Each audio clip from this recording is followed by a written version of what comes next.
এই গাড়িটা দেখে আপনাদের মনে হতে পারে এটা কি সত্যিই ঠিক হবে? কারণ আজকে হিন্দুস্তান অটো কেয়ারে যেই সুজুকি ওয়াগনারটা এসেছে ওটা একটা সিভিয়ার ড্যামেজের মধ্যে দিয়ে গেছে। দেখুন, ফ্রন্ট বনেট খোলা, সাইড প্যানেল খোলা, বাম্পার খুলে রাখা। কারণ ড্যামেজটা এমন ছিল যে পুরনো প্যানেল রিপেয়ার করে রিস্ক নেওয়া যেত না। তাই আমরা ডিসিশন নিলাম নিউ প্যানেলস রিপ্লেস করা হবে, নো কম্প্রোমাইজ।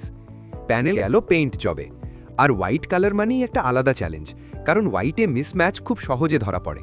কিন্তু দেখুন, আমরা এক্স্যাক্ট ফ্যাক্টরি হোয়াইট শেডটাই দিয়েছি, ফ্রেশ, ক্লিন, একদম নতুনের মতো। পেইন্ট জব কমপ্লিট হবার পর শুরু হলো আসল কাজ, অ্যাসেম্বলি। টেকনিশিয়ান দাদারা ধীরে ধীরে বনেট ফিট করলেন, সাইড প্যানেল অ্যাটাচ হলো, তারপর বাম্পার। প্রতিটা বোল্ট, প্রতিটা অ্যালাইনমেন্ট সব কিছু কেয়ারফুলি চেক করা হলো। এখন একটু ভালো করে দেখুন, এই কি সেই ওয়াগনার যেটা কিছুক্ষণ আগে কমপ্লিটলি ড্যামেজড ছিল? এখন গাড়িটা দেখলে মনে হবে একদম ব্র্যান্ড নিউ। এইটাই হিন্দুস্তান অটো কেয়ারের কোয়ালিটি।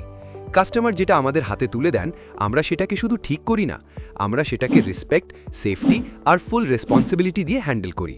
আপনাদের যদি কখনো গাড়ি নিয়ে কোনো সমস্যা হয়, মাইনার হোক বা মেজর, একবার আসুন হিন্দুস্তান অটো কেয়ারে। আমরা কথা দিয়ে নয়, কাজ দিয়ে প্রমাণ করি। এই ভিডিওটা যদি ভালো লেগে থাকে তাহলে ফলো করুন আমাদের পেজ, আর এমন আরও রিয়েল ট্রান্সফরমেশন স্টোরি দেখতে আমাদের সঙ্গেই থাকুন। Thank you for watching.